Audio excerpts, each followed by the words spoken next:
الفاتحہ۔ ایک مرتبہ سورہ حمد اور 3 مرتبہ سورہ اخلاص کی تلاوت فرما کر مرد مومن مرحوم و مغفور مرحوم ناظم حسین ابن مناظر حسین کی روحین کو اسحال فرمائے۔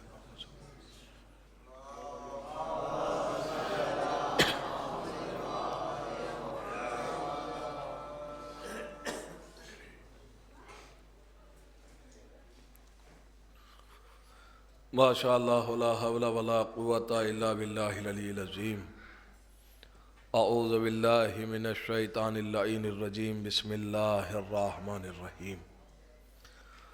الحمدللہ الذی من شرح صدورنا بمحبت رسولہ المصطفیٰ خاتم النبیین، وطہر قلوبنا بولایت ولیہ صالح المومنین، سادات الخلق الاجمعین ونجوم سماء المعارف والیقین، والصلاة والسلام وتحیۃ والاکرام مولا و مولا الثقلین محبوب رب المشرقین والمغربین، جد الحسن والحسین ابی الزہراء و ابی القاسم محمد،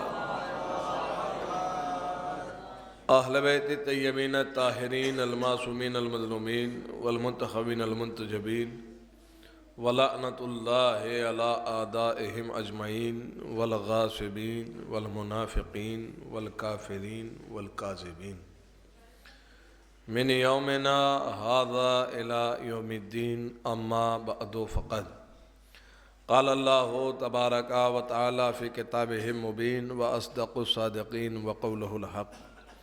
بسم اللہ الرحمن الرحیم۔ لا تقولوا لمن یقتل فی سبیل اللہ اموات بل احیاء ولکن لا تشعرون۔ صلوات بھیجیے گا محمد والے۔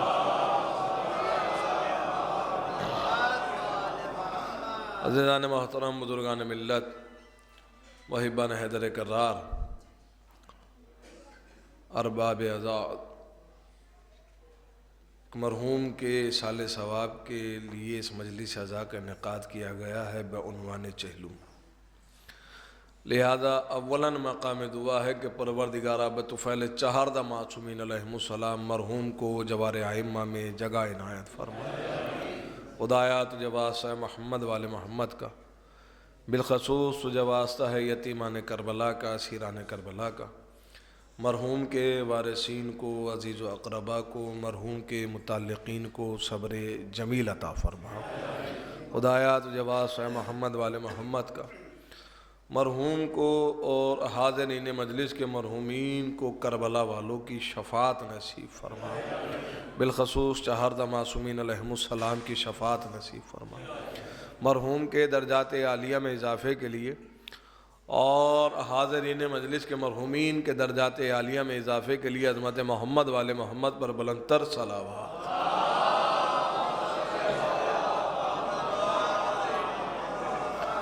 محترم سامعین، جس آئے چکے سال ثواب کے لیے اس مجلس عزا کا انعقاد کیا گیا ہے، لہذا جس آئے کریمہ کی تلاوت کا شرف حاصل ہوا ہے، خلاق کائنات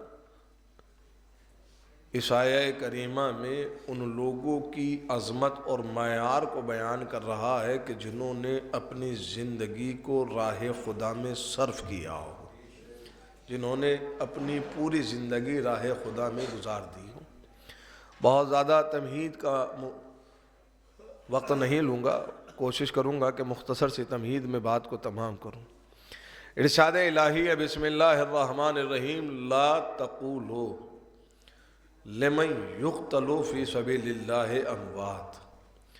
دیکھو، جو راہ خدا میں قتل کر دیے جائیں، جو راہ خدا میں مار دیے جائیں، یا جو راہ خدا میں مر گئے ہوں، خبردار انہیں میت نہ کہنا، انہیں مرا ہوا نہ کہنا، انہیں مردہ نہ کہنا۔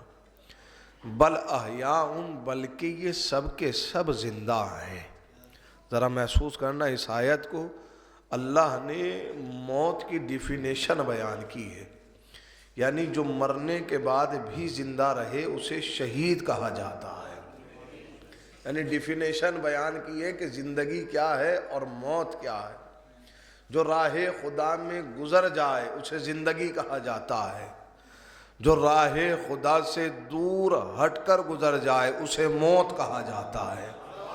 پتہ نہیں لفظ پہنچیں گے، آپ سے گزارش ہے تھوڑا سا قریب آ جائیں، ایک درود شریف کا سہارا لیتے ہوئے ایک اور صلوات بھیجے گا محمد والے محمد ہے۔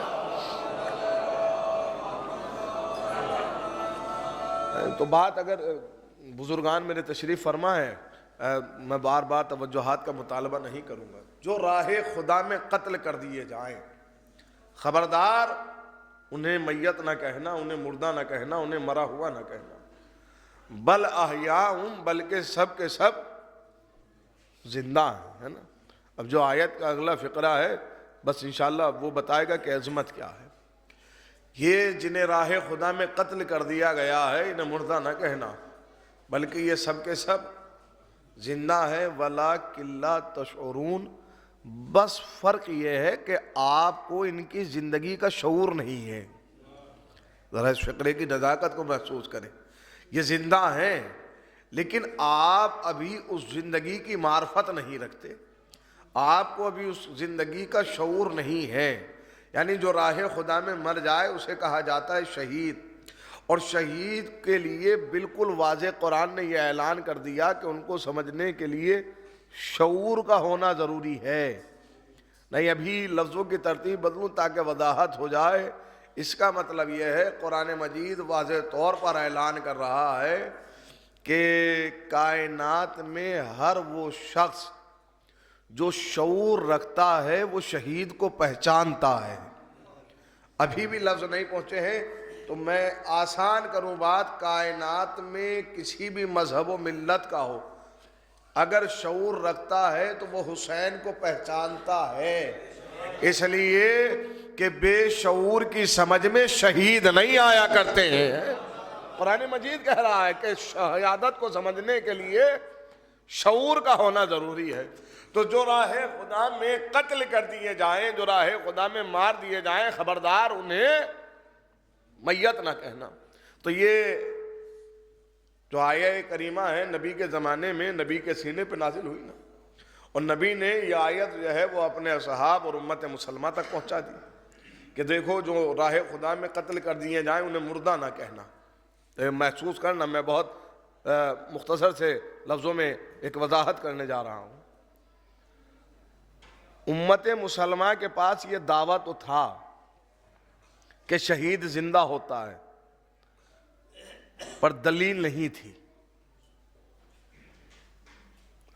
ہر صحابی دوسری قوم سے یہی کہتا ہے کہ شہید زندہ ہے، مرا نہیں ہے، یہ دعویٰ تو تھا، دلیل نہیں تھی۔ کربلا سے پہلے تک دعوی حیات تو تھا، ثبوت حیات نہ تھا۔ پتہ نہیں ذہن پہنچے ہیں کہ نہیں پہنچے۔ اس دعوے کو دلیل دی ہے حسین ابن علی نے، نوکے سینہ پر آ کر کلام کر کے بتایا۔ بھائی ابھی ذہن نہیں پہنچے ہیں آپ کو، بھائی دعویٰ تھا، دعویٰ تو تھا، دلیل نہیں تھی۔ دعوی حیات تو تھا، ثبوت حیات نہیں تھا۔ ثبوت اور دلیل دی ہے امام حسین نے، نوکے سینہ پر کلام کر کے بتایا کہ شہید مرتے نہیں ہیں، شہید زندہ ہوتے ہیں۔ سوال یہ ہے کیا امام حسین سے پہلے دامن اسلام میں شہید نہیں تھے؟ پھر دلیل امام حسین نے کیوں دی؟ شہید تو بدر سے لے کر اور جنگ نہروان تک نہ جانے تاریخ اسلام میں کتنے شہید ہیں، لیکن دلیل دی ہے امام حسین نے۔ وجہ کیا ہے کہ حضور دامن اسلام میں شہید تو تھے پر کوئی سید الشہداء نہیں تھا۔ میں قربان جاؤں، میں آپ کی سماعتوں پہ حضور ہے، شہید تو تھے، سید الشہداء نہیں تھا۔ امام حسین ہے سید الشہداء، شہیدوں کے سردار، اور سردار پہ لازم ہے کہ وہ اپنے قبیلے کی حیات کی دلیل دے کر جائے۔ لہذا یہ وجہ ہے کہ امام حسین نے نوکے سینہ سے آ کر کلام کیا۔ دیکھیں بہت سارے راز علماء نے لکھے، میں دو تین اسرار بیان کر رہا ہوں۔ نوکے سینہ پر ایمان کی تلاوت کی وجہ، ایک تو دعوی حیات کو دلیل حیات مل جائے، دوسری وجہ بہت سارے اسرار ہیں جو علماء نے لکھے ہیں، دوسری وجہ بہت نازک سا مرحلہ ہے، دوسری وجہ دعوی رسالت کو دلیل دی ہے، نبی کی قول کو جامع دلیل پہنایا ہے، نبی نے اپنی زندگی کے آخری حصے میں فرمایا انی تارکم فیکم الثقلین، کتاب اللہ وعطرتی، میں تمہارے درمیان دو چیزیں چھوڑے جا رہا ہوں، ایک اللہ کی کتاب اور ایک میرے اہل بیت، نہ یہ قرآن سے جدا ہوں گے نہ قرآن ان سے۔ تو نبی کا یہ دعویٰ تو تھا پر امت کے سامنے یہ دلیل نہیں تھی کہ یہ جدا نہیں ہو سکتے، یہی وجہ ہے کہ امام حسین نے نوکے سینہ سے قرآن سنایا کہ تم ہمارے جسموں سے ہمارے سر تو جدا کر سکتے ہو پر ہماری زبانوں سے قرآن جدا نہیں کر سکتے۔ میں دعوی رسالت کو دلیل دی گئی ہے۔ تیسری وجہ ایک اور بیان کر رہا ہوں، تیسری وجہ جو علماء نے بیان کی ہے، نوکے سینہ پر کلام کرنا۔ چونکہ ایک سال ثواب کی مجلس ہے لہذا میں یہ بات عرض کرتا چلوں،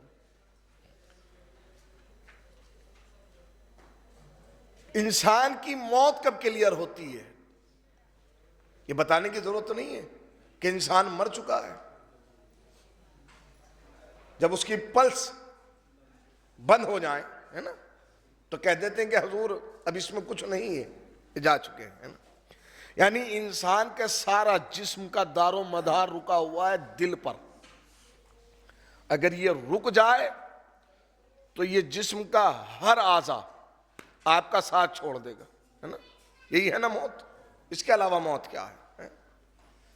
اب میڈیکل کی طرف آئے تو ان سے پوچھے حضور کہ جب دل بند ہوتا ہے تو سب سے پہلے ساتھ جو چھوڑتی ہے وہ پلس ہے، اس کے بعد خون کی روانی، اس کے بعد ہاتھ اور پاؤں کی طاقت، ان کی توانائی، اس کے بعد آنکھیں ساتھ چھوڑتی ہیں آہستہ آہستہ، اور سب سے آخر میں ساتھ چھوڑتا ہے دماغ۔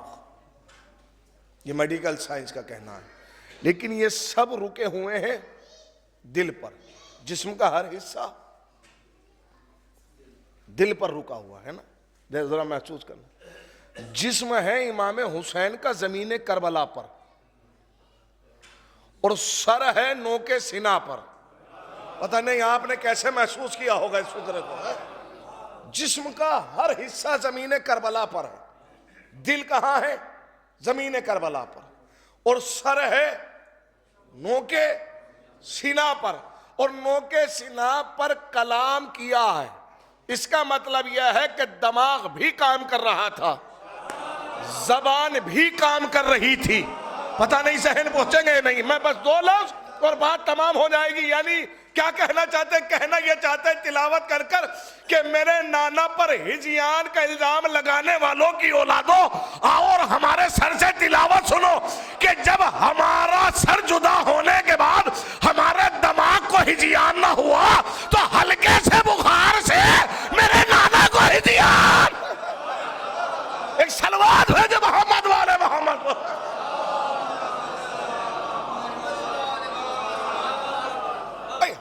سر جدا ہونے کے بعد ہجیان نہ ہوا، سر جدا ہونے کے بعد۔ دیکھیں یہ چونکہ گفتگو اتنی عظیم ترین ہے کہ اسے محسوس کرنا ضروری ہے، سمجھنے سے زیادہ محسوس کرنا ضروری ہے۔ یہ وہ معجزہ ہے کائنات میں جو نہ حسین سے پہلے کسی نے دکھایا ہے نہ حسین کے بعد کوئی دکھا سکا ہے۔ امام حسین کا یہ منفرد معجزہ ہے نوکے سینہ سے۔ البتہ بہت سارے معجزے ایسے ہوئے کہ انہوں نے ایسے سن میں کلام کیا ہے کہ جس سن میں کلام نہیں کیا جا سکتا۔ مثلاً عالم طفلگی میں آپ کہیں کہ مولا کائنات کا معجزہ یہ ہے کہ انہوں نے آتے ہی کلام کیا ہے، یہ معجزہ نہیں ہے۔ سنیں ذرا، آتے ہی کلام کرنا یہ مولا کائنات کا بڑا معجزہ نہیں تھا، بڑا معجزہ یہ تھا کہ اس کلام میں قرآن کے نازل ہونے سے پہلے قرآن سنایا۔ آپ نے غور نہیں کیا میں کہنا کیا چاہ رہا ہوں. بڑا معجزہ یہ نہیں تھا کہ کلام کیا ہے، بڑا کمال یہ تھا کہ قرآن کی تنزیل سے پہلے قرآن سنایا. اب میں یہ کہہ کیوں رہا ہوں کہ یہ بڑا معجزہ نہیں تھا؟ دلیل دے کے جا رہا ہوں. بہت سارے بچے تاریخ اسلام میں تاریخ میں ایسے ہیں کہ جنہوں نے آغوش مادر میں کلام کیا ہے. محسوس کروں میں ایک واقعہ بیان کر دوں تاکہ وضاحت ہو جائے. حضرت یوسف، تاریخ آپ کے ذہن میں بزرگان بیٹھے تاریخ کے اوراق پر نظر رہتی ہے. جناب زلیخا ایک گناہ کے مرتکب ہونا چاہتی ہیں، 7 دروازوں میں بند ہے نا. تو جناب یوسف نے کہا کہ جب جناب زلیخا نے کہا کہ یہاں ہمیں کوئی دیکھنے والا نہیں ہے، تو جناب یوسف نے کہا میرا خدا دیکھ رہا ہے. تو جناب زلیخا نے جو بت رکھا ہوا تھا کمرے میں اس کے اوپر نقاب ڈال دی کہ لو ہم نے ان کی بھی آنکھیں بند کر دی. تو جناب یوسف نے فرمایا کائنات کا کوئی پردہ ایسا نہیں جو میرے خدا کو دیکھنے سے روک لے. اور یہ کہہ کر دروازے کی طرف چلے، چونکہ کہا پروردگارہ تو حفاظت فرما، تالے لگے ہوئے ہیں. تو جیسے ہی دروازے کی طرف جاتے ہیں تالے ٹوٹتے ہیں، دروازے خود بخود کھل جاتے ہیں. یہ اس وقت کے لیے معجزہ تھا. دیکھیے میں جس منزل پر لا رہا ہوں، یہ اس وقت کے لیے معجزہ تھا کہ دروازہ بنا کھولے ہوئے خود کھل گیا ہے نا. پر اب تو سینسر اتنے آ گئے ہیں، آپ سمجھ رہے ہیں کسی کو دروازہ کھولنے کی ضرورت نہیں ہے. جیسے ہی دروازے کے قریب آئیں گے دروازے خود بخود کھل جائیں گے. اب تاریخ اس بات کو ایکسیپٹ دنیا نے کر لیا ہے کہ دروازے کو کھولنے کی ضرورت نہیں ہے آپ کے قدم. بس یہ ہے کہ دنیا نے اسے بہت دیر کے بعد پہچانا. وہ معجزہ جو قرآن مجید اور خلاق کائنات نے ہزاروں صدیوں پہلے کر کے دکھا دیا تھا، اسے دنیا نے بہت بعد میں پہچانا. دیکھیے مجھے یہ اگر بات پہنچ گئی تو بس یہ بنیاد مجلس بن جائے گا. ایک دروازہ عبور ہے، 2 دروازے، اور جب 7 کے 7 دروازے عبور ہو گئے، دروازے عبور کر چکے، تو دروازے کے باہر جناب زلیخا کا شوہر ہے. جناب زلیخا کے شوہر نے جب حضرت یوسف کو دیکھا کہ پسینے کے قطرات جو ہے وہ چہرے پہ نمودار ہیں اور دوڑے ہوئے آ رہے ہیں، تو کہا ماجرا کیا ہے؟ اور پیچھے سے زلیخا ہے. اب شوہر کو دیکھ کر جناب زلیخا نے اپنے بیان بدل دیے ہے نا، اور کہا کہ یہ مرتکب ہونا چاہتے تھے. حضرت یوسف کی طرف الزام لگایا. تو جناب یوسف نے منع کیا. اب یہ جو زلیخا کا شوہر ہے مجھے بتائیے مسلمان ہے؟ صاحبان ایمان ہے؟ نہیں نا. جناب یوسف کا کلمہ پڑھتا ہے؟ جناب یوسف کو نبی مانتا ہے؟ اللہ کو واحد مانتا ہے؟ نہیں. اچھا کس مذہب میں؟ کسی مذہب میں تھا ہی نہیں. صرف اس تحقیق میں تھا کہ حق کیا ہے. زندگی بھر یہی اسی تحقیق میں زندگی گزارتی کہ تلاش میں تھا کہ حقائق کیا ہیں.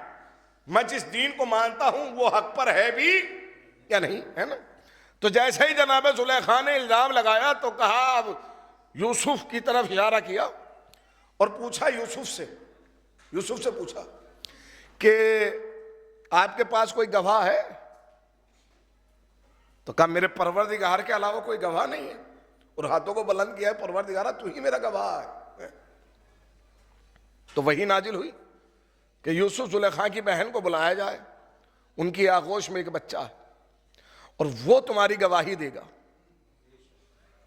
مجھے یہ بتائیں اب ایمان سے ذرا سوچیں، کیا یہ بچہ اندر تھا جو اپنی آنکھوں سے منظر دیکھ رہا تھا؟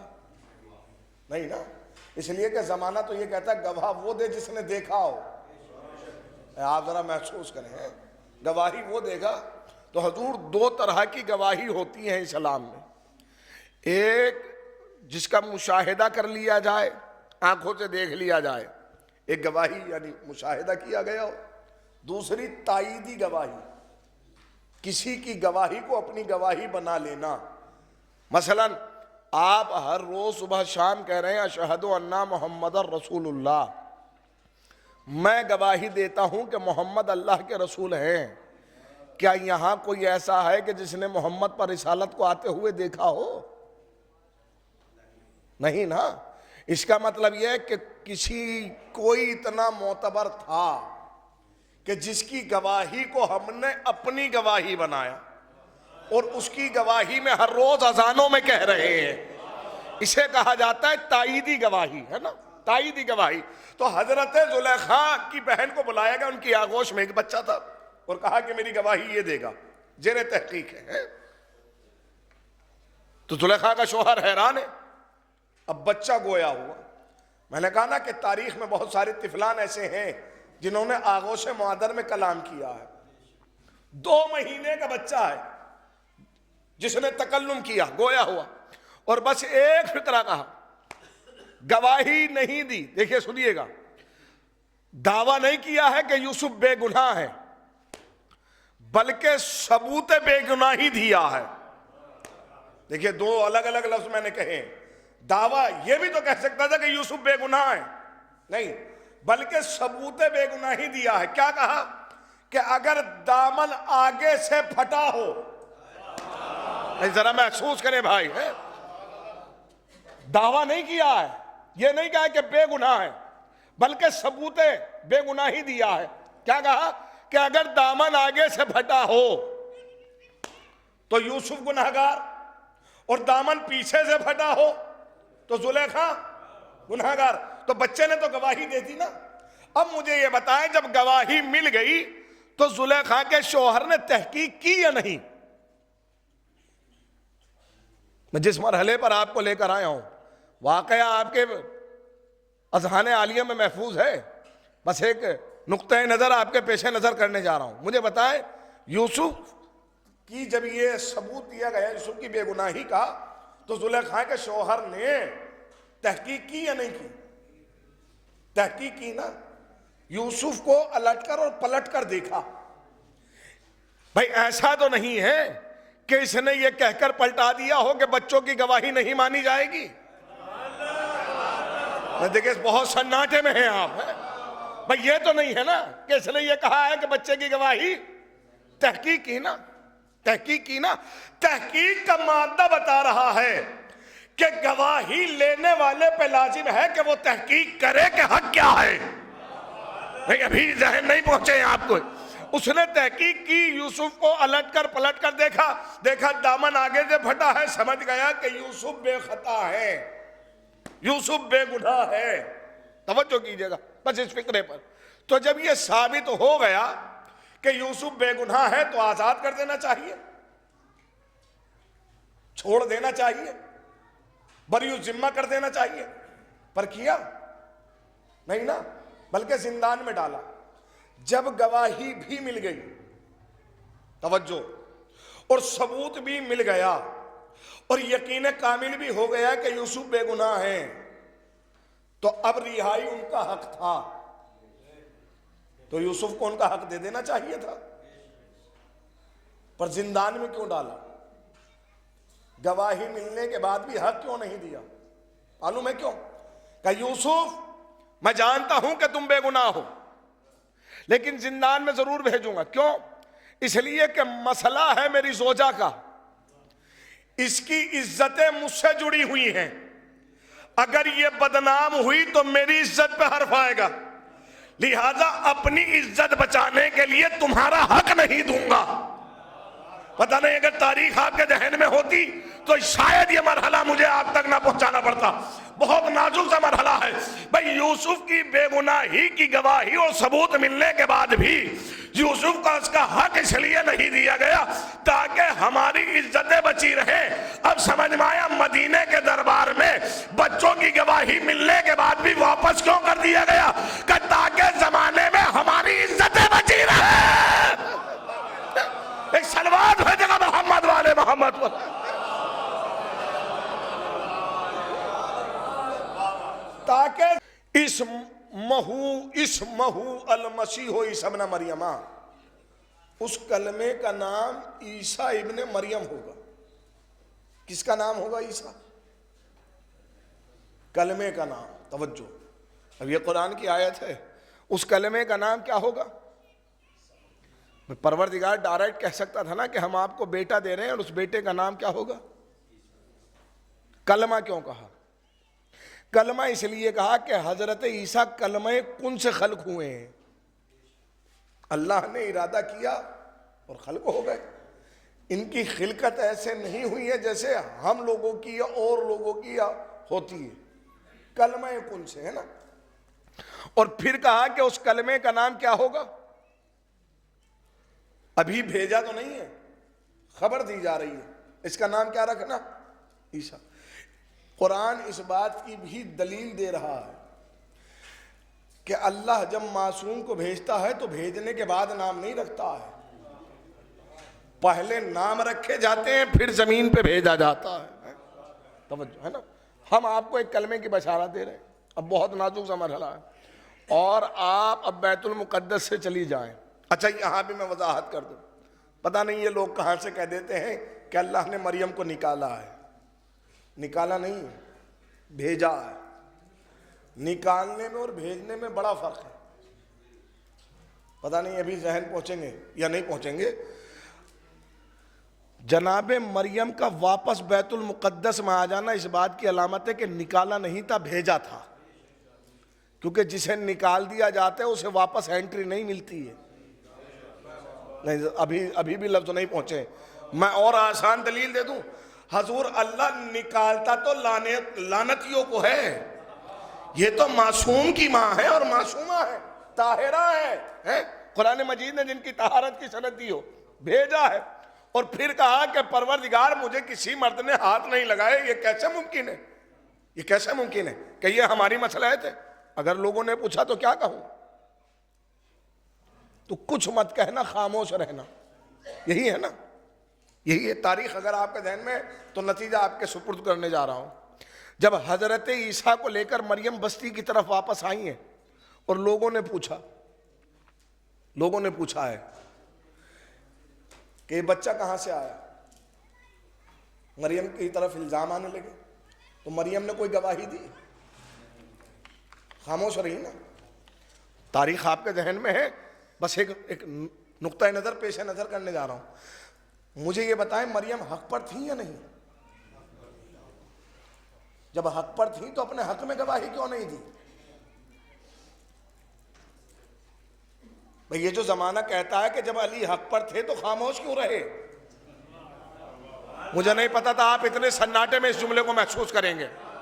میں نے روشن دلیل آپ کے سامنے دی ہے. یہ جو زمانہ کہہ رہا ہے کہ اگر علی حق پر تھے تو خاموش کیوں تھے، ہمیں یہ بتائیں جب مریم حق پر تھی تو خاموش کیوں رہی؟ اس لیے دلیل یہی ہے، اس لیے کہ معصوم نہ اپنی مرضی سے کلام کرتا ہے نہ اپنی مرضی سے خاموش رہتا ہے. یہ جو دلیل لے کر آئے ہیں کہ جب وہ حق پر تھے تو خاموش کیوں رہے، اس لیے کہ مصلحت الہی، جیسے مریم کے سامنے مصلحت تھی کہ اللہ نے مریم سے کہا خاموش رہنا، اور مریم خاموش رہی. حق پر ہونے کے بعد بھی اپنے حق میں گواہی نہیں دی. تو جو بیت المقدس کے متولی حضرات تھے انہوں نے پوچھا کہ کہاں سے آیا بیٹا؟ تو مریم نے بچے کی طرف اشارہ کیا کہ یہ بتائے گا. پہلے تو انہیں یہ بات ہی بری لگی کہ آپ نے ہمیں بچے کی طرف منتقل کر دیا، ہم آپ سے پوچھ رہے ہیں، ہے نا. لیکن جناب عیسیٰ گویا ہوئے اور پہلا ہی لفظ کا انی عبداللہ، میں اللہ کا بندہ. نبی ہے کہ نہیں؟ عہدہ نبوت بھی ہے، عہدہ رسالت بھی ہے. تو یہ کیوں نہیں کہتے میں اللہ کا نبی؟ یہ کیوں نہیں کہتے میں اللہ کا رسول؟ کیا کہا؟ اللہ کا بندہ، عبد. میں اللہ کا بندہ. اپنا تعارف جو حضرت عیسیٰ نے سب سے پہلے دیا ہے وہ یہ ہے کہ میں اللہ کا. کیوں؟ اس لیے کہ عیسیٰ جانتے تھے میں ہی وہ ہوں کہ جسے بیٹا کہا جائے گا. میں آپ نے غور نہیں کیا؟ میں ہی وہ ہوں جسے اللہ کا بیٹا کہا جائے گا. لہذا پہلے ہی اپنے آپ کو دیکھیے. میں ایک بات اور کہہ دوں، ہر انسان کا اپنا ایک مزاج ہوتا ہے. مرچے خان صاحب نے بڑا اچھا مرچے پڑھا. ان کا اپنا ایک مزاج ہے اور اپنا ایک لب و لہجہ ہے بیان کرنے کا. میرا اپنا ایک مزاج ہے، لب و لہجہ ہے. ہر انداز سب کا اپنا اپنا ایک انداز ہوتا ہے. ایسے ہی سامعین کا اپنا اپنا انداز ہوتا ہے، ان کا سننے کا اپنا انداز ہوتا ہے. خوش ہو کر سبحان اللہ یا سرہانے کا اپنا انداز ہوتا ہے، کچھ ہاتھ اٹھا کر سبحان اللہ کہنے کے عادی ہوتے ہیں، ہے نا، کچھ خالی سر ہلا کر سبحان اللہ کہنے کے عادی ہوتے ہیں، کچھ خالی مسکرا کر سبحان اللہ کہنے کے عادی ہوتے ہیں، کچھ خالی خاموش ہو کر ہاتھ باندھ کر سننے کے پر داد وہ بھی دے رہے ہیں، بس اپنے انداز میں دے رہے ہیں، ہے نا۔ تو یہ مسئلہ کہ بغل والا ہاتھ باندھے بیٹھا ہے تو ہم کیوں کھولیں، بس سب اپنے اپنے انداز کے عادی ہیں۔ ایک صلوات بھیجے گا محمد والے محمد۔ تو ذرا محسوس کریں، جناب عیسیٰ نے تعارف کرایا میں اللہ کا بندہ۔ بہت تیزی کے ساتھ میں بیان کر رہا ہوں، اب جو ہے وقت بہت تیزی سے گزر گیا، بس 10 منٹ یا 12 منٹ اور مجھے چاہیے۔ میں اللہ کا بندہ اور کتاب لے کر آیا ہوں۔ جیسے ہی یہ تعارف ہوا تو 2 عقیدے سامنے آئے، 2 عقیدے۔ جیسے ہی یہ تعارف ہوا اور بچے کو گویا ہوتے ہوئے دیکھا، کلام کرتے ہوئے دیکھا، تو 2 قبیلے وجود میں آئے اور دونوں قبیلوں نے عیسیٰ کو مانا۔ ایک نے عیسیٰ کو نبی مان لیا اور ایک نے بیٹا مان لیا۔ 2 قبیلے سامنے آئے نا وجود میں اس گواہی کے بعد۔ ایک وہ ہیں جو عیسیٰ کو نبی مانتے رہے اور ایک وہ ہے جو بیٹا۔ مجھے بتائے ان دونوں میں سے ایک صحیح ہے ایک غلط ہے۔ صحیح وہ ہے جس نے نبی مانا، غلط وہ ہے جس نے بیٹا مانا۔ توجہ کیجئے گا حضور، ہے غلط وہ ہے جس نے۔ عیسیٰ کے ماننے والوں نے بھی اگر غلط بھی مانا تو بڑھا کے مانا، گھٹا کے نہیں مانا۔ پتہ نہیں ذہن پہنچا ہے کہ نہیں پہنچا ہے؟ ایسا تو نہیں ہے کہ اپنے جیسا مانا ہو۔ عیسیٰ کے ماننے والوں نے بھی مانا تو بڑھا کے مانا۔ غلط ہے، غلط ہے، میں تائید نہیں کر رہا ہوں، غلط ہے۔ کفر کی منزل میں ہے اللہ کا بیٹا مان لینا، لیکن انہیں معلوم ہے کہ ہم جنہیں فالو کر رہے ہیں وہ ہم جیسے نہیں ہو سکتے۔ میں پھر لفظ کہہ رہا ہوں، جو قانون الہی لے کر آیا ہو، جو شریعت لے کر آیا ہو، جو دین لے کر آیا ہو، وہ ہم جیسا نہیں ہو سکتا ہے۔ وہ تو ہمیں بتانے آیا ہے کہ جیا کیسے جائے، وہ ہمیں بتانے آیا ہے کہ مرا کیسے جائے، ہے نا۔ ذرا محسوس کریں۔ اب میں بہت نازک سے مرحلے پر، چونکہ یہ بات آئی ہے تو میں کہتا چلوں۔ جب اللہ نے حضرت مریم کو بیٹا دیا ہے نا، سورہ مریم، پورا سورہ مریم ہے، تو صرف نام نہیں بتایا کہ اس کا نام مسیح ہوگا، عیسیٰ ابن مریم ہوگا، ہے نا، بلکہ ساتھ میں 6 معجزے بیان کیے ہیں اللہ نے۔ مریم، ہم جو آپ کو بیٹا دے رہے ہیں، اس کا پہلا معجزہ یہ ہوگا کہ یہ مٹی کے پرندے بنائے گا، ان میں روح پھونک دے گا، مٹی کے، ہے نا۔ دوسرا معجزہ، یہ پیدائشی اندھے کو آنکھیں دے گا۔ ذرا معجزے کو محسوس کریں، ایکسیڈنٹلی اندھے کو نہیں، کہ جو ایکسیڈنٹ کی وجہ سے اندھا ہو گیا ہو، ہے نا، جو پیدائشی اندھا ہو اسے بینائی دے گا۔ تیسرا معجزہ، یہ پانی پہ چلے گا۔ چوتھا معجزہ، یہ مریضوں کو شفا دے گا۔ پانچواں معجزہ، یہ لوگوں کو غیب بتائے گا۔ چھٹا معجزہ، یہ مردے زندہ کرے گا۔ نہیں آپ، یہ 6 معجزے ہیں حضور، قرآن مجید میں 6 معجزے، اور یہ وہ نبی ہیں جو آج تک باحیات ہیں۔ اللہ نے انہیں جو ہے وہ چرخ سوم میں، ایک روایت چرخ چہارم پر بلا لیا ہے نا، اور جب آئیں گے، جب امام کا ظہور ہوگا،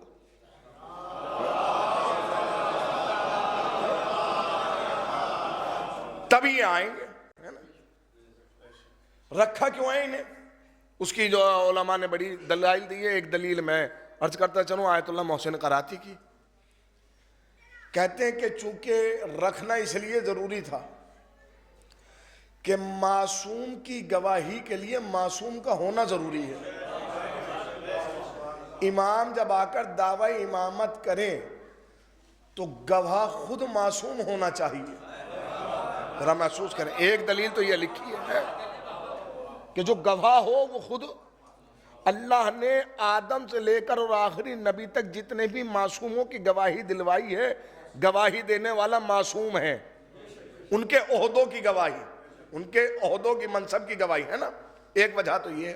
اور دوسری ایک واضح یہ بھی آپ کے ذہن میں کہ جب آئیں گے تو پانی پہ مصلی بچھایا جائے گا. اچھا بات آئی ہے, میں کہتا ہوا چلو, ہمارے یہاں تو مسئلہ یہ ہے, اور کے مذہب و ملت اور کی فقہ کا مسئلہ تو نہیں مجھے بیان کرنا.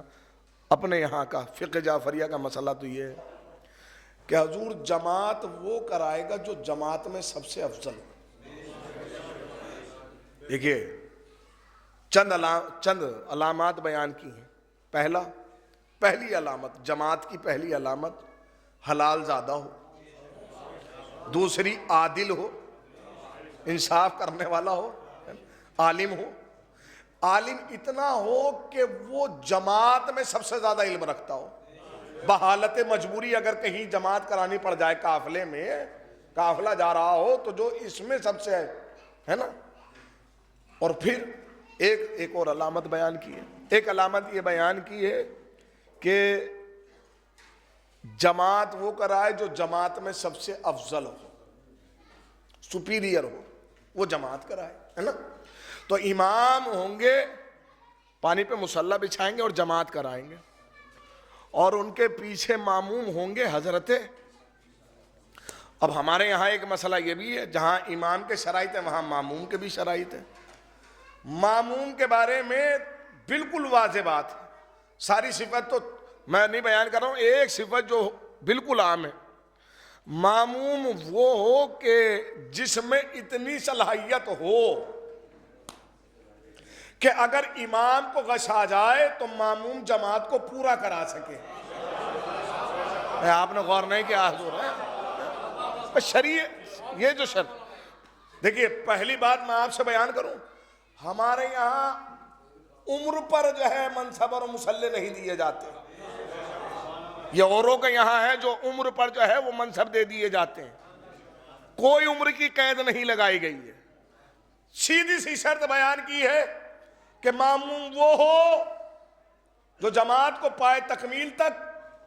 اور بات آئی ہے تو میں پھر فکرہ کہتا چلوں, الحمدللہ ہمارے یہاں توڑا کر دو نہیں, میں اپنے یہاں کا بیان کر سکتا ہوں. الحمدللہ ہمارے یہاں امام بننے پہ جھگڑا نہیں ہے, ماموم بننے پہ بڑے جھگڑے ہیں. ہمارے یہاں امام بننے پہ جھگڑا نہیں ہے, ماموم بننے پہ بڑے جھگڑے ہیں. تو ماموم وہ ہو جو جماعت کو, اور ماموم کون ہوں گے اس جماعت کے؟ حضرت عیسیٰ. اب میں اس سے زیادہ معرفت نہیں کرا سکتا ہوں اپنے وقت کے امام کی. ماموم سمجھیں آپ, اللہ نے کیا فرمایا, یہ ماموم وہ ہے جو پانی پہ چلے گا, ماموم وہ ہے جو مریضوں کو شفا دے گا, ماموم وہ ہے جو مردے زندہ کرے گا, ماموم وہ ہے جو مٹی کے پرندے بنائے گا, ان میں روح پھونک دے گا. ارے سمجھے امام کی معرفت, جس جماعت کا ماموم ایسا ہے اس جماعت کا امام کیسا, وہ ایمان کیسا ہوگا. ابھی تم ایمان کی بات کر رہے ہو, تم سمجھنا چاہ رہے ہو, بات کرتے ہو امیر کائنات کی, مولا کائنات کی, امام حسن کی. ابھی تو ذرا ان کو سمجھو جو ان کی جماعت کے ماموم ہیں, ان کی جماعت کے ماموم. تم بات کر رہے ہو امام کی, تبصرے کرتے ہو امام پر, ان کی جماعت کے ماموم کو سمجھے. ان کی جماعت کے ماموم کے کمالات کیا ہیں؟ مردے زندہ کرنا ہے. ہمت تو کسی میں کہے کہ عیسیٰ کا معجزہ نہیں ہے, کہے پہلا معجزہ جناب عیسیٰ کا بات تمام کر رہا ہوں. پہلا معجزہ کیا کہا؟ یہ تو پہلا معجزہ تو یہی ہے کہ کلام کرنا, لیکن وہ جو 6 معجزے اللہ نے گنوائے ان میں ایک معجزہ میں بیان کر رہا ہوں. 2 برس کا سن ہے. آیت اللہ ابراہیم بروجردی تفسیر جوامع الجامع, بڑی قدیمی تفسیر ہے, جس کے بعد تفسیر عیاشی اور تفسیر صافی جیسی تفسیریں لکھی گئی. انہوں نے لکھا کہ 2 برس کا سن ہے, اور جناب عیسیٰ اپنے مقام سے چلے اور ایک مصور کی دکان پر جا پہنچے، پینٹر کی، اور اس سے کہنے لگے کہ کیا تم ہدہد کی تصویر بنا سکتے ہو؟ تو اس نے کہا بچوں کی باتوں میں آ کر کون اپنا وقت ضائع کرے؟ کہا میں نہیں بنا سکتا ہے۔ تو جناب عیسیٰ نے کہا کہ میں ہدہد کا مجسمہ بنا سکتا ہوں، اسٹیچو، پتلا بنا سکتا ہوں، اسٹیچو ہے۔ تو اس کے ذہن میں یہ تھا کہ جیسے بچے مٹی کا کھلونا بناتے ہیں اور اسے ایک نام دے دیتے ہیں، دیکھو ہم نے یہ بنایا، تو کہا بنائیے، بہت بہت بہت محسوس کیجئے گا اس فکرے کو۔ جناب عیسیٰ نے مٹی کو ہاتھوں میں لیا اور پتلا بنانا شروع کیا، اور جب پتلا تیار ہوتا جاتا تھا، جیسے جیسے تیار ہوتا جاتا تھا، مصور کی آنکھیں چار ہوتی جاتی تھی، اور اس نے تمام دکانداروں کو اپنے قریب بلایا کہ آؤ اور ذرا روح اللہ کا کمال دیکھو، مسیح کا کمال دیکھو، عیسیٰ کا ہنر دیکھو، اس بچے کا ہنر دیکھو، ٹیلنٹ دیکھو۔ 2 برس کے سن میں ہو بہو ایسا ہی مجسمہ بنا دیا جیسا ہدہد ہوتا ہے۔ لوگ تصویر نہیں بنا پاتے، انہوں نے مجسمہ بنا دیا۔ تمام لوگ جمع ہو گئے بازار کے، حضرت عیسیٰ کو شاباشی دینے لگے، پیٹھ تھپ تھپانے لگے، آپ کو مبارک، کمال کر دیا آپ نے، کیا ہنر ہے۔ تو جب یہ ساری شاباشی اور ساری تعریفیں حضرت یوسف نے سن لی، حضرت عیسیٰ نے اب مسکرائے اور مسکرا کر کہا کمال یہ نہیں ہے کہ میں نے مٹی کا پتلا بنایا ہے، کمال تو جب دیکھنا جب میں اس میں جان ڈالوں گا۔ ارے ماموم سمجھو، ماموم، میں ماموم پڑھ رہا ہوں، ماموم جماعت کا، یہ جماعت کے ماموم ہے۔ کمال تو یہ ہے جب میں اس میں بھئی، یہ دعویٰ تھا، سب حیران ہو گئے، ایسا کر سکتے ہو؟ کیا کر سکتے ہو؟ اپنے ہاتھوں پر مجسمے کو رکھ کر کہا کہ تجھے وقت کا نبی اللہ کی جانب سے حکم دیتا ہے کہ اپنی حرکت میں آ۔ یہ کہنا تھا کہ اس میں جان آئی، اس نے پروں کو باز کیا، کھولا، جنبش دی، اور پھر اڑا، اور اڑ کر مصور کی دکان پر جا بیٹھا۔ سارے حیران تھے، پریشان تھے۔ جب تھوڑی دیر کے بعد سناٹا ٹوٹا، اب مصور نے کہا عیسیٰ ہم نے یہ بھی دیکھا کہ تم نے مٹی سے پتلا بنایا، پھر ہم نے یہ بھی دیکھا کہ اس پتلے میں جان ڈال دی، کیا اب تم یہ کر سکتے ہو کہ اسے واپس مٹی بنا دو؟ تو جناب عیسیٰ نے کہا سن بھائی، یہ بھی میرا کمال کہ میں نے مٹی سے پتلا بنایا، یہ بھی میرا کمال، پر میں نے اس میں جان ڈال دی، پر میرے کمال میں یہ نہیں ہے کہ میں اسے واپس مٹی بنا دوں۔ یہی تو فرق ہے ماموم میں اور امام میں۔ ارے قربان جاؤ، یہی فرق ہے ماموم اور امام میں۔ کہ یہ لفظ بدلو تو ایسے کہ یہی فرق ہے مریم کے بیٹے میں اور فاطمہ کے بیٹے میں۔ مریم کے بیٹے نے مٹی سے پرندہ بنا تو دیا پر واپس مٹی نہ بنا سکا۔ یہ فاطمہ کا بیٹا تھا، مامون کا دربار تھا، قالین پہ بنا شیر تھا، پہلے شیر بنایا پھر قالین۔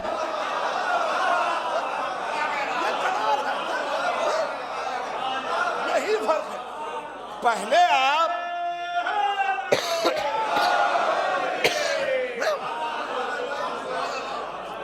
آپ ماموم کو سمجھیں، ماموم کیا ہے، اس جماعت کا ماموم کیسا ہے، اور پھر سمجھے امام کیا ہے۔ یہ ان کے معجزات، ان کے کمالات ہماری عقل سے ماوراء ہیں۔ اچھا لوگ کہتے ہیں حضور سمجھ میں نہیں آیا، ہماری عقل میں نہیں آتا ہے، تو جو عقل میں آ جائے وہ معجزہ کہاں؟ معجزہ تو ہوتا ہی وہ ہے جو عقل کو حیران کر دے۔ اچھا میں اگر ابھی آپ سے کہوں، ہر کوئی لوجک ڈھونڈنے کے چکر میں لگا ہوا ہے، ہر بات میں ایک لوجک ہے، دنیا کی ہر بات میں لوجک ہوتا ہے، معجزے کو ثابت نہیں کیا جا سکتا ہے، صرف دکھایا جا سکتا ہے۔ میں اگر ابھی آپ سے کہوں کہ یہ دیوار میں شگاف ہوگا، دیوار پھٹے گی اور بکری کا بچہ باہر آ جائے گا، کوئی مان لے گا؟ میں کسی عقل مند انسان کے سامنے کہوں ابھی دیوار پھٹے گی اور بکری کا بچہ باہر آ جائے گا، کوئی عقل تسلیم کرے گی؟ نہیں نا۔ آؤ قرآن کی طرف، سورہ شمس، پہاڑ پھٹا اور ناکا باہر آیا۔ ذرا محسوس کریں میں کہنا کیا چاہ رہا ہوں، ہے اب کوئی ثابت کر کے دکھا دے؟ مجھے بتائیں پہاڑ بے جان ہے کہ نہیں؟ پہاڑ میں جان ہوتی ہے؟ نہیں نا, بے جان ہے نا. تو جب ان کے حکم پر بے جان میں سے جان باہر آ سکتی ہے تو والدین تو پھر بھی جاندار ہوتے ہیں. پتہ نہیں ابھی ذہن پہنچے گئے نہیں ہے بھئی, یہ تو بے جان ہے نہیں پہاڑ. ہے کوئی جو لوجک ثابت کرے کہ کیسے آ گیا؟ کیسے ثابت نہیں کر سکتے ہیں, کیسے نہیں کر سکتے ہیں. ایک ہی مقام ہے جہاں کیسے ثابت کیا گیا ہے. جب مولا کائنات نے کہا تھا اگر میں چاہوں یہ دیوار سونے کی ہو جائے, تو دیوار سونے کی ہو گئی تھی. مولا نے پوچھا تھا ابھی تو میں نے حکم بھی نہیں دیا, تو سونے کی کیوں ہو گئی؟ تو دیوار سے آواز آئی یا علی جب آپ نے کہا تھا تو اس کے دماغ میں شک تھا کہ یہ کیسے ہوگا, میں نے ہو کے بتایا ایسے ہوگا. یہ ثابت نہیں کیا جا سکتا ہے کہ کیسے ہوگا, کوئی لوجک نہیں ہوتا ہے. تو ماموم حضور اس جماعت کا ماموم سمجھیے, ماموم ہے حضرت عیسیٰ. امام آئیں گے اور ماموم ہوں گے حضرت عیسیٰ. چرخ سموم سے حضرت ادریس کو لایا جائے گا, داہنی جانب وہ کھڑے ہوں گے. جناب خضر آئیں گے, داہنی جانب وہ کھڑے ہوں گے. پشت کعبہ سے اصحاب کہف کا ظہور ہوگا, وہ اس جماعت میں ہوں گے. میں کتنے افراد گنواؤں حضور, یہ جماعت قائم ہو رہی ہے کہاں؟ پانی کے. اب میرا آپ سے ایک شریعتی مسئلہ ہے, کوئی ہے جو ثابت کر دے قرآن کی آیت سے, رسول کی حدیث سے, کسی سی بھی رخ سے اگر کوئی ثابت کر سکے تو کر دے. کیا کوئی ثابت ہے کہیں کہ پانی پہ نماز پڑھنے کا زیادہ ثواب ہے؟ کوئی ثابت نہیں کر سکتا. ہاں البتہ ثابت کر سکتا ہے تو صحن کعبہ, حرم مطہر میں, بین الحرمین کی روایت ہے, میدان عرفہ کی روایات ہیں, مدینے کی روایات ہیں, کربلا کی روایات ہیں. یہاں ثابت کرو گے کتنی فضیلت ہے نماز پڑھنے کی, پانی پر ثابت کر کے دکھاؤ. نہیں نا. تو جب پانی پر نماز پڑھنے کی بہت فضیلت نہیں ہے تو امام نے پانی پہ ہی مصلی کیوں بچھایا؟ امام پانی پر ہی کیوں مصلی بچھائیں گے؟ توجہ توجہ. اس کا مطلب یہ تنہا مصلی نہیں ہے. پہلی بات تو یہ تنہا جماعت نہیں ہے, پھر بلکہ جماعت کی صورت میں الہی لشکر کا قیام ہو رہا ہے. پتہ نہیں کتنے اس بات کو سمجھے ہیں. یہ الہی لشکر کا قیام ہو رہا ہے کہ ہم الہی لشکر ہیں, ہمیں دیکھو آ کر. دوسرا, یہ جماعت نہیں ہے تنہا, یہ تنہا نماز کا مصلی نہیں ہے, بلکہ مصلی کی صورت میں مسند امامت سجائی جا رہی ہے. دعوی امامت بھی یہی ہے. کیا مطلب ہے؟ اس سے پہلے تو کسی امام نے مسند امامت جو ہے وہ پانی پر نہیں بچھائی ہے. کہ پھر کہاں بچھائی ہے؟ کہ 11 اماموں تک مسند یا تخت پر بچھی ہے یا منبر پر بچھی ہے. آپ پانی پر کیوں بچھائیں گے؟ کہ اسی لیے تو بچھائیں گے, ہم نے تخت پر بچھائی تو کچھ بد کردار اچھلے اور تخت پر آ بیٹھے. میں قربان جاؤں حضور ہیں, تخت پر قبضہ ہو گیا. ہم نے منبر پر بچھائی تو پھر جاہل آ گئے اور منبر پر قبضہ ہو گیا. اب ہم پانی پہ بچھا کے بتا رہے اگر کسی کی اوقات ہے تو وہ پانی پہ قبضہ کر کے دکھائے. آئے اور پانی پر آ کر دکھائے, اور دکھائے کہ مسندوں پہ قبضے کیسے ہوتے ہیں. اس جماعت, یہ جماعت ہے حضور, اور جب یہ جماعت مکمل ہوگی تب امام استغاثہ بلند کریں گے اور کہیں گے حل من ناصر ینصرنا. اب آپ سمجھ رہے ہیں؟ میں وضاحت کر دوں. آپ لبیک یا حسین کیوں کہتے ہیں؟ یہ بزرگان تو جانتے ہیں, جوانوں کے لیے کہہ رہا ہوں. معلوم ہے لبیک یا حسین نعرہ نہیں ہے, جواب ہے. نعرے میں اور جواب میں فرق ہے. جس معصوم نے مدد کے لیے بلایا ہے اس کے جواب میں کہتے ہیں ہم حاضر ہیں.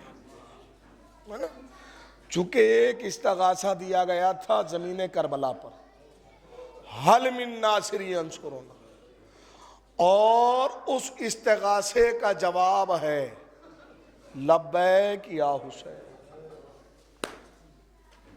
اسی استغاثے کی بحاف پر کہا جاتا ہے لبیک یا زہرا, چونکہ جس وقت جناب سیدہ پہ جلتا ہوا دروازہ گرایا گیا تھا,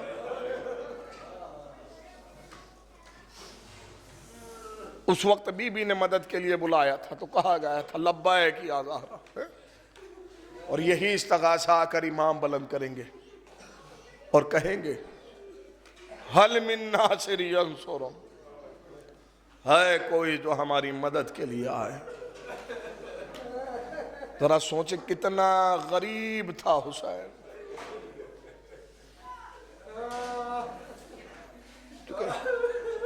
پرچیاں پڑھا گیا ہے غازی کے حوالے سے، ایک ایسی موت ہے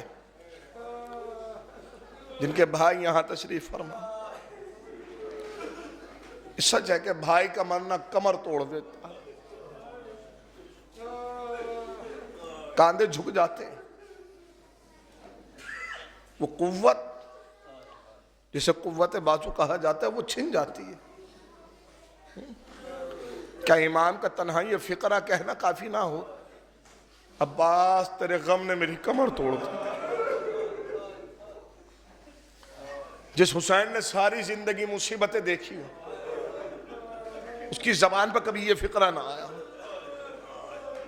جس نے پوری عمر سے مصیبتیں دیکھی ہو، اس نے کبھی نہیں کہا کہ میری کمر ٹوٹ گئی۔ لیکن جب غازی اس دنیا سے گئے، بھائی تو میرا قوت بازو تھا،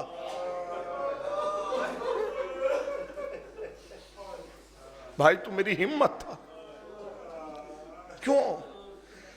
امام نے، مولائے کائنات نے غازی ابوالفضل العباس کو یہ کہہ کر مانگا پروردگار مجھے ایک بیٹا عطا فرما جو کربلا میں میرے حسین کی مدد کرے۔ آپ مولائے کائنات کی دعا کو محسوس کریں، کس لیے مانگا گیا ہے؟ کربلا میں حسین کی مدد کے لیے۔ یہ بھی جانتے ہیں کہ جنگ کی اجازت نہیں ملے گی، غازی کو تلوار نہیں چلانا ہے، پھر وہ کون سی مدد ہے جس کے لیے مانگا گیا ہے؟ جب غازی ابوالفضل العباس کو تلوار نہیں چلانی ہے تو پھر وہ کون سی مدد ہے معلوم ہے؟ وہ کون سی مدد ہے؟ وہ مدد ہے صبر۔ حسین صبر کے میدان میں تنہا کھڑے تھے، کوئی ہو جو صبر کے میدان میں میرے حسین کا ساتھ دے۔ صبر حسین پڑھا جاتا ہے، آپ محسوس کریں کہ صبر غازی ابوالفضل العباس کیا ہے۔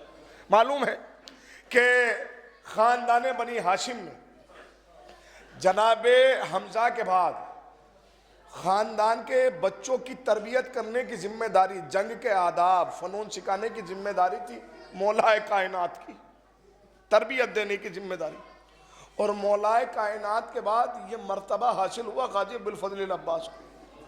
آپ معلوم کر رہے ہیں کہ صبر کیا ہے؟ صبر میں بتا رہا ہوں، غازی کا صبر۔ کڑی الجوان علی اکبر، شہزادہ قاسم، جناب اون محمد، یہ سارے نوجوان وہ ہیں جنہیں عباس نے بچپن سے پالا ہے۔ میں بس ایک صبر بتا رہا ہوں اگر محسوس کر سکیا، جنہیں تربیت دی ہے غازی نے، ہے نا؟ یہی وجہ ہے کہ جب بھی کوئی جوان مقتل میں جاتا تھا تو غازی تڑپ جاتے تھے اور کہتے تھے آقا مجھے کب اجازت ملے گی؟ اس لیے کہ مقتل میں میری آغوش کے پالے ہوئے جا رہے۔ یہی وجہ ہے کہ جب کوئی جوان جاتا ہے غازی تڑپ جاتے۔ صبر کا مادہ آپ دیکھیں، صبر غازی نے کتنا کیا، صبر احساس کرے، زندگی بھر غازی نے صبر کیا، معلوم ہے؟ اور غازی کا بس یہ فقرہ بتاتا ہے کہ کس قدر صبر کی انتہا تھی۔ جس وقت اون محمد کے لاشیں، چونکہ غازی کا مرثیہ پڑھا گیا، میں شہادت نہیں پڑھنا چاہتا ہوں لیکن ایک فقرہ ضرور پڑھوں گا۔ جس وقت جناب اون محمد نے استغاثہ بلند کیا، مدد کے لیے بلایا ہے، تو غازی چلے اور ساتھ میں امام حسین چلے۔ معلوم ہے آپ اس کیفیت کو محسوس کریں کہ جب بھی کوئی شہید زین سے زمین کی طرف آتا تھا نا، زین سے زمین کی طرف، اور مدد کے لیے بلاتا تھا، تو آیت شیخ مفید علیہ الرحمہ نے لکھا ہے تذکرۃ الاطہار میں کہ جب بھی کوئی شہید بلاتا تھا تیزی سے، جب بھی کوئی شہید بلاتا تھا تو امام حسین برق کی رفتار سے خیمے سے نکلتے تھے، تیزی سے، یعنی بہت تیزی سے جاتے تھے شہید کی طرف۔ معلوم ہے وجہ کیا لکھی ہے؟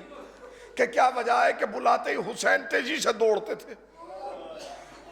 شیخ مفید علیہ الرحمہ نے وجہ لکھی ہے کہ حسین نہیں چاہتے تھے ان کی زندگی میں کسی شہید کا سر کاٹا جائے، کہیں ایسا نہ ہو کہ لاشیں پامال کر دیے جائیں، کہیں ایسا نہ ہو کہ شہیدوں کے سر کاٹ لیے جائیں۔ یہی وجہ ہے کہ حسین تیزی سے مقتل کی طرف جاتے تھے۔ جس وقت انہوں محمد کے لاشوں کو اٹھایا ہے، ایک کے لاشے کو غازی نے اور ایک کے لاشے کو آقا حسین نے اٹھایا اور مقتل کی طرف آ رہے، خیمے کی طرف آ رہے مقتل سے۔ تاریخ لکھتی ہے جب خیمے نظر آئے نا تو غازی کے قدموں میں نقاہت آئی، امام آگے بڑھ رہے ہیں، غازی پیچھے پیچھے، ایک ایک قدم پیچھے ہوتے جاتے، ہاتھ میں اون کا لاشا۔ جس وقت امام نے فرمایا، شیخ مفید لکھتے ہیں کہ جس وقت امام حسین نے فرمایا اے بھائی عباس میرے ساتھ کیوں نہیں چلتے، یا پیچھے پیچھے کیوں آ رہے ہو، تو غازی نے تڑپ کر کہا آقا خیمے آ گئے ہیں، میری بہن زینب انتظار کر رہی ہے، یہ بھائی اپنے بھانجے کا لاشا اپنی بہن کے سامنے، شہزادی کے سامنے کیسے لے کر جائے۔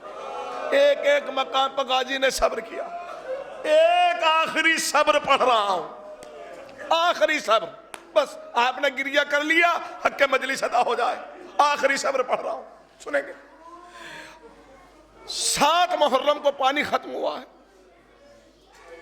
8 محرم کی صبح میں جناب سکینہ نے اپنی پیاس کا اظہار کیا۔ میں صبر بیان کر رہا ہوں، بس غازی ابو الفضل عباس کا صبر کیا ہے۔ 8 محرم کی صبح میں جناب سکینہ نے اپنی پیاس کا اظہار کیا، اظہار میں پیاسی ہوں،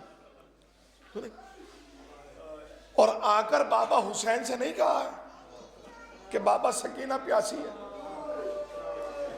بلکہ چچا عباس کے پاس آئی ہے اور بس ایک فکرہ کا چچا آپ کی بھتیجی پیاسی ہے۔ مجھے نہیں معلوم اس غیرت مند چچا نے یہ فکرہ کیسے برداشت کیا ہوگا۔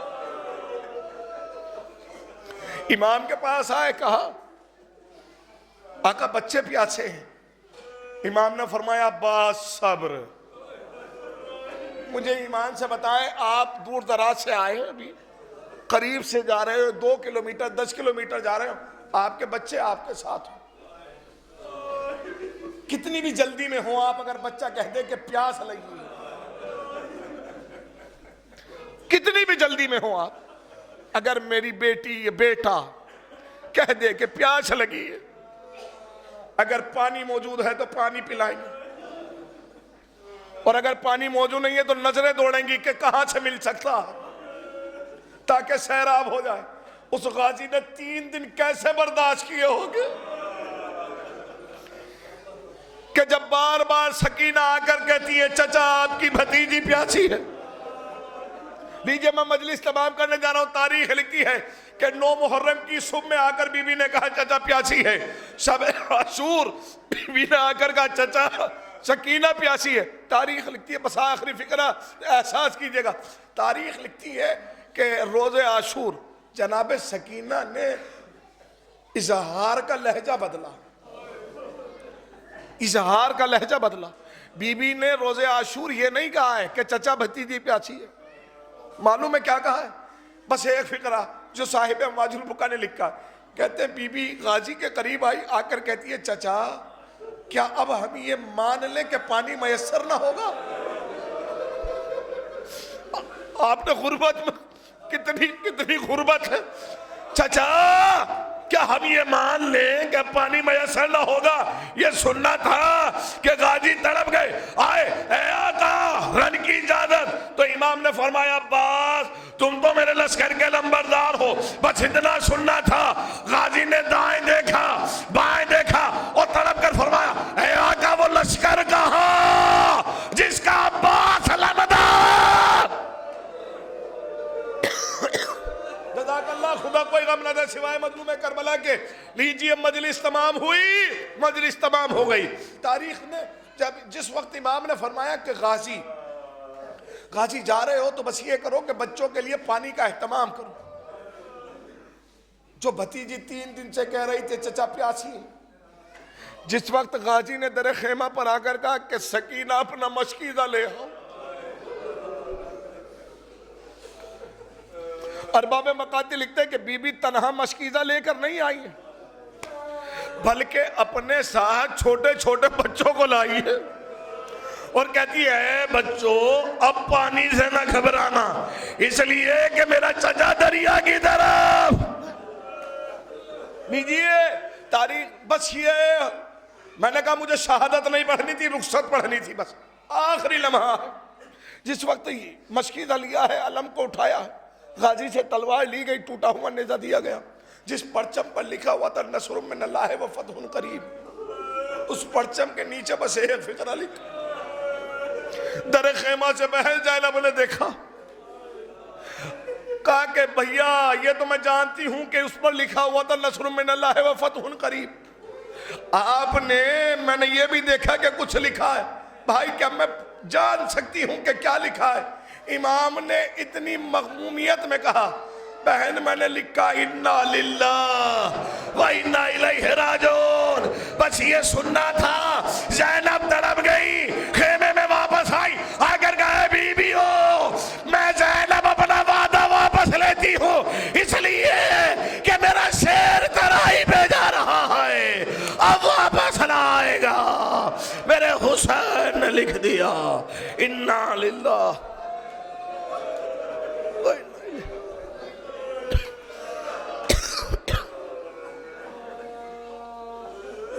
پروردگارہ تو یہ واسطہ محمد والے فاتحہ۔